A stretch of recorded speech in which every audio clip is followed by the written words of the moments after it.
মরুর দেশ সৌদি আরবে ধেয়ে আসছে তীব্র শৈত্যপ্রবাহ। এবার দেশটির ইতিহাসে সর্বনিম্ন তাপমাত্রা পরিলক্ষিত হবে।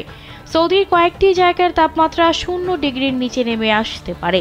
কিছু অঞ্চলের তাপমাত্রা -4 ডিগ্রিতে পৌঁছাতে পারে। শনিবার এই তথ্য জানিয়েছে সংবাদ মাধ্যম গালফ নিউজ। ঠান্ডায় সবচেয়ে বেশি কাবু হবে দেশটির উত্তরাঞ্চল, যার মধ্যে রয়েছে তাবুক, আল জৌফ, উত্তরাঞ্চলীয় সীমান্ত ও উত্তর মদিনা। আগামী 3 জানুয়ারি পর্যন্ত এমন আবহাওয়া পরিলক্ষিত হবে। সৌদিতে ইতিমধ্যে বেশ শীত পড়েছে। শনিবার থেকে যে শৈত্যপ্রবাহ শুরু হচ্ছে, এর প্রভাব তাবুক, আল জাউফ এবং হেইলের তাপমাত্রা -4 ডিগ্রিতে নামার আভাস পাওয়া যাচ্ছে। তবে জাতীয় আবহাওয়া কেন্দ্রের মুখপাত্র হুসাইন আল কাহাতানি গত বুধবার জানান, স্যান্ডেলিনা সো রূপচর্চায় আভিজাত্য।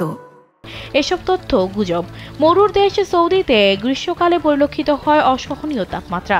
বিশেষ করে জুন জুলাই মাসে সূর্যের তাপে ঘর থেকে বের হওয়া যায় না, আর শীতকালে তাপমাত্রা নেমে আসে শূন্যের কোঠায়। চলতি বছর হজ মৌসুমে দেশটিতে তাপমাত্রা এতই বেশি ছিল যে মক্কায় হজ করতে গিয়ে 1300 মানুষের মৃত্যু হয়। এরই মধ্যে শৈত্যপ্রবাহ চলাকালে লোকজনকে বাড়ির বাইরে বের না হওয়ার পরামর্শ দিয়েছে আবহাওয়া দপ্তর। এছাড়া ঠান্ডা থেকে বাঁচতে প্রয়োজনীয় ব্যবস্থা নেওয়া সহ সরকারি গাইডলাইন মেনে চলতে জনগণকে আহ্বান জানিয়েছে এনসিএম।